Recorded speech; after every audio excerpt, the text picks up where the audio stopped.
Assalamualaikum warahmatullahi wabarakatuh. Perkenalkan, nama saya Syari Afifah Hidia. Saya dari Prodi Pengolahan Perhotelan. Saya dari kelas 2 PP2. Di sini saya akan menyampaikan tentang pengertian dan arti dari yang pertama itu ada aslam, kedua itu salam, ketiga itu salamah. Yang pertama itu ada aslam.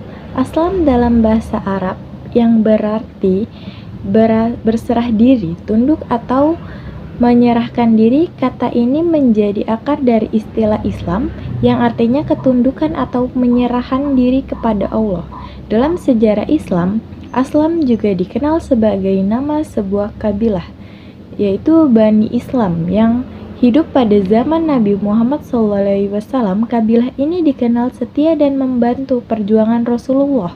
Jadi secara umum, aslam bermakna keselamatan, ketundukan, dan penyerahan diri kepada Allah, serta punya makna sejarah. Yang kedua itu ada kata salam. Salam yang berarti damai, sejahtera, selamat, aman. Dalam sejarah Islam, salam adalah doa dan ucapan yang digunakan untuk mendoakan keselamatan serta kebaikan bagi orang lain.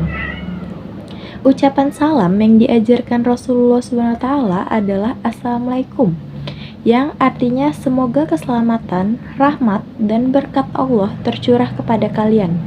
Arti salam secara bahasa dalam berarti damai, aman, selamat, dan sejahtera. Salam secara istilah, salam adalah doa kebaikan yang diucapkan seorang muslim kepada sesama muslim sebagai tanda kasih sayang, persaudaraan, dan penghormatan. Salam menurut makna spiritual.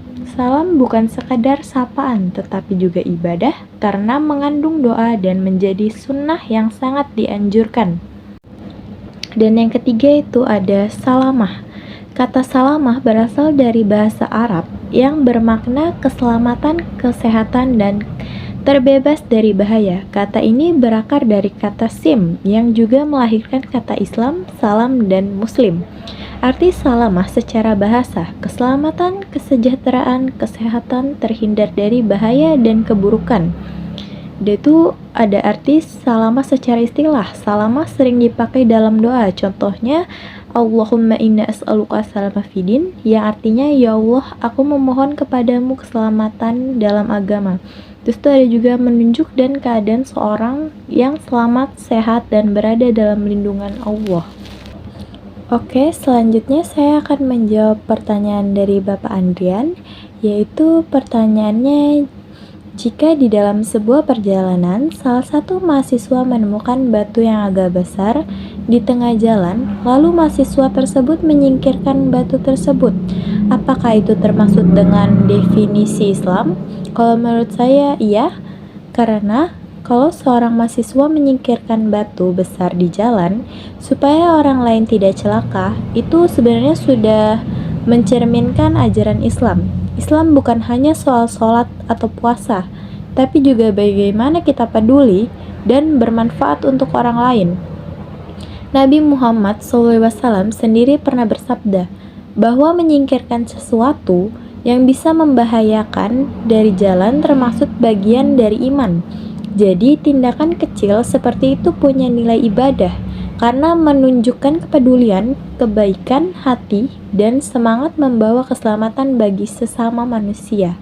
Yang pertama itu ada kajian Al-Quran dan sejarah Islam. Pendekatan ini menekankan bahwa sumber utama pemahaman agama adalah Al-Quran dan sejarah perjalanan Islam sejak masa Nabi Muhammad SAW hingga perkembangan setelahnya. Melalui kajian ini, kita belajar bagaimana ajaran Islam diturunkan, dipahami, dan dipraktikkan dalam kehidupan nyata umat Islam sepanjang sejarah. Yang kedua, ada kajian disiplin ilmu dan isi. Pendekatan ini melihat agama dengan menggunakan berbagai disiplin ilmu seperti tafsir, hadis, fikih, sejarah, sosiologi, bahkan filsafat.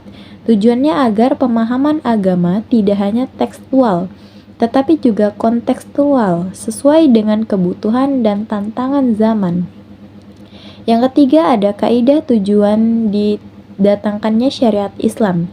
Dikenal juga dengan konsep maqasid al-syariah, tujuannya syariat. Intinya syariat Islam hadir untuk menjaga dan melindungi 5 hal pokok agama: jiwa, akal, keturunan, dan harta.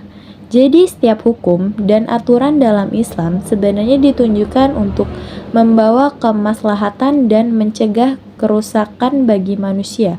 Kesimpulannya, ketiga pendekatan ini saling melengkapi.